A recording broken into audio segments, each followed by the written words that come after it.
नमस्कार दोस्तों, इस वीडियो पंडित जी बता रहे हैं कि खाने के लिए एक विशेष स्थान होता है। अगर आपने उस स्थान पर बैठ के खाना खा लिया तो आपकी किस्मत खुल जाएगी। तो चलिए जानते हैं पंडित जी हमें क्या बता रहे हैं। इसी के कुंड का भी विधान है। गोल कुंडा है ऐश्वर्य देगा, चौकोर कुंडा है।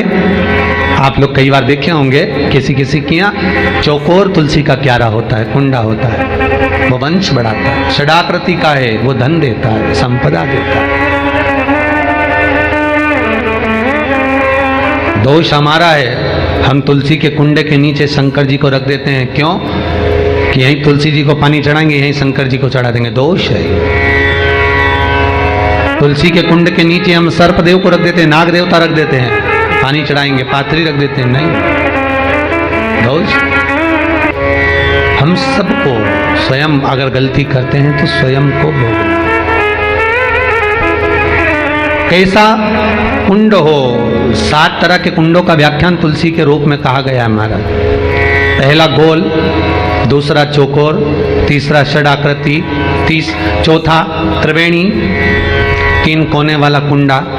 शास्त्र कहता है जिसके मार्ग घर में टुकड़े हो रहे हो, घर विभाजन की ओर हो रहा हो, तो 3 कोण का कुंडा घर में रखकर पूजा करने पर परिवार एक हो जाता है।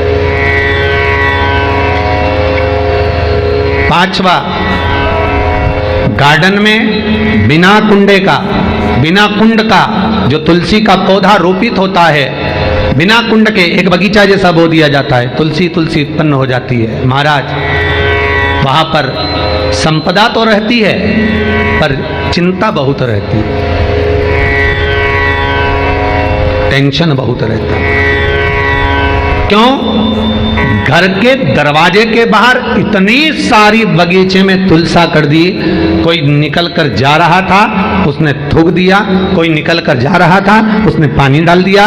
कोई स्वान ने, कुत्ते ने, किसी ने, बिल्ली ने गंदगी कर दी, उसका दोष आपको लगेगा। इसलिए कुंड के अंदर तुलसा का, तो वो धन तो देगा। जो तुमने बगीचे में तुलसा लगाई है, गार्डन तुलसा का करा, वो धन तो देगा, संपदा भी देगा, पर चिंता को बढ़ा देगा।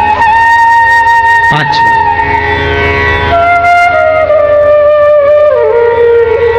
महाराज। 6ठा, तुलसी के कुंड को 3 धार पर लटका कर रखना। कई जगह पर आपने देखा होगा तुलसी का जो कुंडा होता है उसको 3 जो तार होते हैं, 3 जो चेन होती है, उस पे लटकाया जाता है। महाराज, विष्णु पुराण उसका भी व्याख्यान करती है। महाराज, वहां व्यक्ति के कार्य उन्नति की सीढ़ी की ओर बढ़ जाते हैं। जैसे भोजन की थाली लग गई, भोजन तैयार हो गया, बस खाने बैठे हो और थाली खसक गई, समझ लेना कि तुलसी को अधर पर लटका कर रखा है। इसलिए कार्य तो हो रहे हैं, बनने वाले हैं। 4 दिन बाद ये काम होने वाला है, 8 दिन बाद ये काम होने वाला है। लग रहा है कि इसमें इतना फल मिलेगा, लग रहा है इस व्यापार को करेंगे तो इतना फायदा हो जाएगा। सब कुछ करा, लाखों रुपए लगा भी दिए, थाली मालूम पड़े खसक गई, अधर लटका है तुलसी।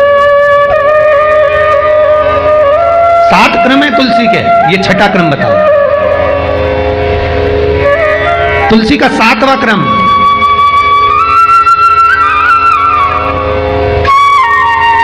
तुलसी का 7वां क्रम है। महाराज,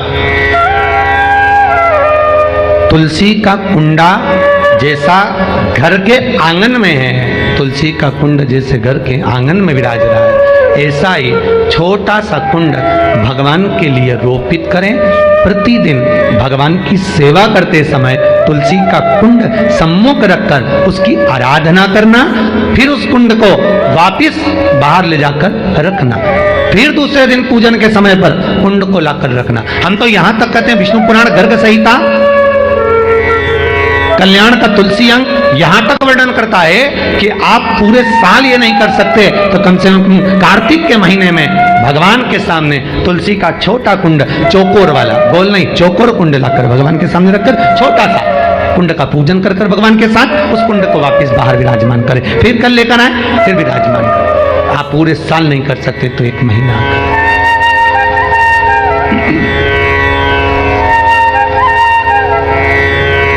उसका फल 1000 गुना प्राप्त होता है। तो किस चीज के लिए कहा गया कि तुलसी का कुंडा एक बहार हो, एक घर के अंदर मंदिर के सामने पूजन के लिए रखा जाए, तो कहते हैं उस घर में वैभव, सत्ता, संपदा, लक्ष्मी, समृद्धि, शांति की कभी कमी नहीं, कभी कमी। हम उम्मीद करते हैं आपको वीडियो पसंद आया होगा। अगर वीडियो पसंद आए तो प्लीज़ लाइक करें, शेयर करें, हमारे चैनल को सब्सक्राइब करें। तो अभी के लिए इतना ही, अगले वीडियो फिर मिलते हैं, तब तक के लिए श्री शिवाय नमस्तुभ्यम।